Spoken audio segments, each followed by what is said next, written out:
किया, मगर मुझे लगता है मौका भी है और दस्तूर भी है।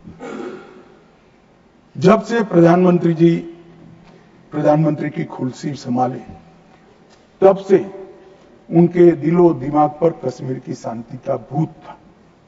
अहरनीश सुधर मान्यवर 2015 में पार्टी का अध्यक्ष बना। मोदी जी ने मुझे जनरल सिन्हा के घर पर भेजा। जनरल सिन्हा जो कई साल तक कश्मीर में सेवा की, नॉर्थ ईस्ट में भी सेवा की, एनसीआर में रहते थे। मैं 3 दिन उनके घर पर बैठा, उन्होंने पूरी डिटेल बताई।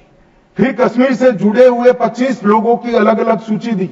इनके साथ मैंने घंटों चर्चा की थी और मोदी जी ने भी अनेक लोगों को बुलाकर चर्चा की। अगर मोदी जी करते हैं वो बताते नहीं, मगर मुझे कुछ तो मालूम है, क्योंकि काफी सरपंच को मिले थे, इनकी मिनट्स मेरे पास आई थी। पार्टी की दृष्टि से युवाओं से मिले थे, धार्मिक नेताओं से मिले थे, जम्मू के लोगों को मिले, घाटी के लोगों को मिले और नेशनल कॉन्फ्रेंस के एमपीओ को भी मिले थे। और ढेर सारा मंथन 2014 से चलता था। वो मंथन अंत में कश्मीर के अंदर आज मैं विश्वास के साथ कह रहा हूं साहब, आतंकवाद समाप्ति के कगार पर है।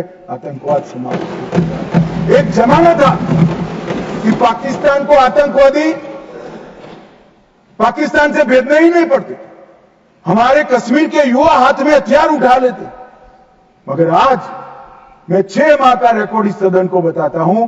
6 माह में आतंकवादी संगठनों में एक भी कश्मीरी युवा की भर्ती नहीं हुई है और जो मारे जा रहे हैं वो सारे पाकिस्तानी। क्योंकि जम्मू कश्मीर के अवाम ने मोदी जी की नीतियों को स्वीकारा है। पहले कभी नहीं हुआ था कि आतंकवादी कोई बड़ा कृत्य करते थे, घाटी में इसका विरोध होता है। मैं आज घाटी की जनता को, जम्मू की जनता को बहुत बहुत साधुवाद देना चाहता हूं।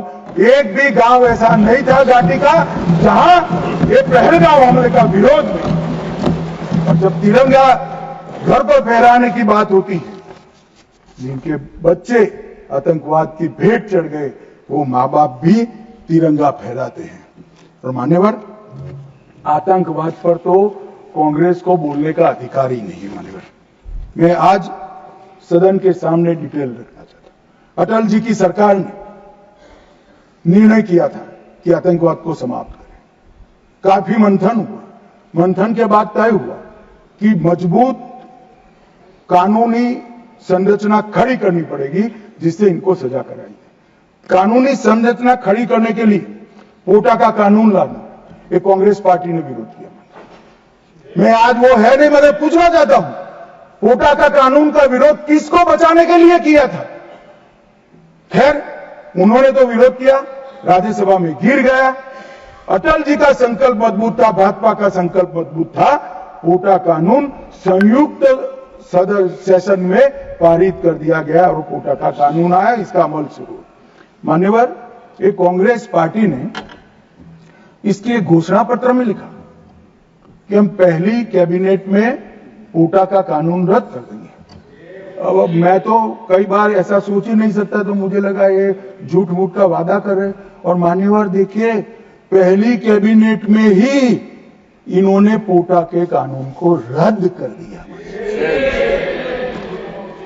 और कांग्रेस टेररिस्ट की बात करी, टेररिज्म की बात करी, आप तो उसका पोषण करने वाली पार्टी हो। मान्यवर, इसके बाद क्या हुआ? 2005 में रामलला के टेंट पर हमला हुआ। मंदिर उस वक्त नहीं बना था। मुंबई लोकल ट्रेन में 7 धमाके हुए, 187 लोग मारे गए। डोडा में हमले हुए, 34 हिंदू मारे गए। हैदराबाद में धमाके हुए, 44 लोग मारे गए।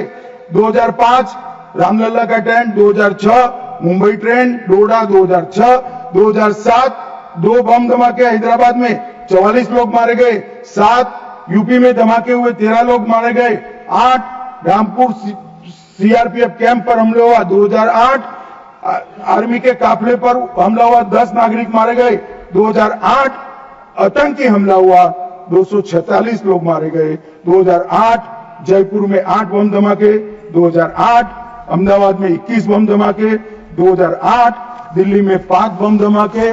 2010 जर्मन बेकरी बम धमाका। 2010 वाराणसी में बम धमाका, 2011 मुंबई में बम धमाका, 3 लोग मारे गए। एक भी वर्ष खाली नहीं गए मन में। और हमें पूछ रहे कि आपने क्या किया? 100 दिन तक पूछते रहे, कहां गए, क्या किया, क्या किया, क्या किया। अब मुझे बताओ भाई, 2005 से शुरू कर 2011 तक आपने क्या किया? कांग्रेस पार्टी ने क्या किया? कौन से कानून लाए, कौन से कदम उठाए, और कब जाकर पाकिस्तान पर सर्जिकल स्ट्राइक, एयर स्ट्राइक और ऑपरेशन सिंदूर का आपने प्रयोग किया? ये जवाब कांग्रेस पार्टी को, देश की जनता को देना पड़ेगा। मान्यवर, 54 जगह पे देश के अलग अलग हिस्सों में 609 नागरिक मारे गए। और मैं आज गर्व से देश के गृह मंत्री के नाते उच्च सदन में कहता हूं, मोदी जी के राज में पूरे देश में कश्मीर छोड़कर कहीं पर भी टेररिस्ट घटना नहीं। और कश्मीर में भी हुई, उड़ी में हुई, हमने सर्जिकल स्ट्राइक कर चेताया। पुलवामा में हुई, एयर स्ट्राइक कर और चेताया। अब नहीं सुधरते हैं, तुम टेढ़ी की टेढ़ी है, हम क्या कर सकते हैं? पहलगांव में करा मान्यवर, घर में घुसकर पटचड्डे उड़ाने का काम हमारी सेना ने। और मुझे तो कल सुबह ही किसी ने याद दिलाने के लिए, मेरी कॉन्स्टिट्यूएंसी से एक हमारी वरिष्ठ कार्यकर्ता है जिनकी उम्र 80 है, उन्होंने एक व्हाट्सएप भेजा था। उन्होंने कहा अमित ये जरूर बोलना। अब मैं इतनी वरिष्ठ कार्यकर्ता की भावना को टाल नहीं सकता मान्यवर। उन्होंने एक व्हाट्सएप में वीडियो भेजा जिनमें सोनिया गांधी जी के घर से दौड़ते दौड़ते सलमान खुर्शीद जी आंसुओं से लहस बाहर आते, बाहर मैनेज मीडिया खड़ा है, उसके सामने कहते हैं कि सोनिया जी पूरी रात सो नहीं पाती है, इनके आंसू देखकर मेरी आंख से आंसू निकले। ठीक है भाई, किस लिए आंसू बहाए? बाटला हाउस में वो पाकिस्तान प्रेरित आतंकवादी मारे गए, उसके लिए। अरे सोनिया जी, आंसू बहाना था तो बाटला हाउस एनकाउंटर में जो मोहन शर्मा शहीद हुआ, इसके लिए बहाते हैं। आप किसको प्रोटेक्ट करें? वोट बैंक का एक खेल। मुझे पूछते रहे साहब, 90 दिन तक भाग गए, आप क्या कर रहे हो? 25 दिन हो गए, 35 दिन हो गए, 40 दिन हो गए, सिंदूर इसका जवाब नहीं, आतंकवादी कहां गए? चलो भाई, ये तो भाजपा सरकार, सेना ने ठोक दिया, सीआरपीएफ ने ठोक दिया, हो गया हमारे काम। अब मैं पूछना चाहता हूं, दाऊद इब्राहिम जिसने मुंबई में सीरियल धमाके गए, किसके राज में भागे मान्यवर? कांग्रेस के राज में। सैयद सलाउद्दीन किसके राज में भागा? कांग्रेस के राज में। टाइगर मेमन किसके राज में भागा? कांग्रेस के। अनीस इब्राहिम किसके राज में भागा? रियाज भटकर किसके राज में भागा? कांग्रेस। इकबाल भटकर किसके राज में भागा? मिर्जा सादाब किसके राज में भागे? और इसका हिसाब कौन देगा? उनको मालूम था देना पड़ेगा साहब, इसलिए बहिष्कार करता। वो स्वयं भागे, आतंकवादियों को भगाया और वो भी भाग गए।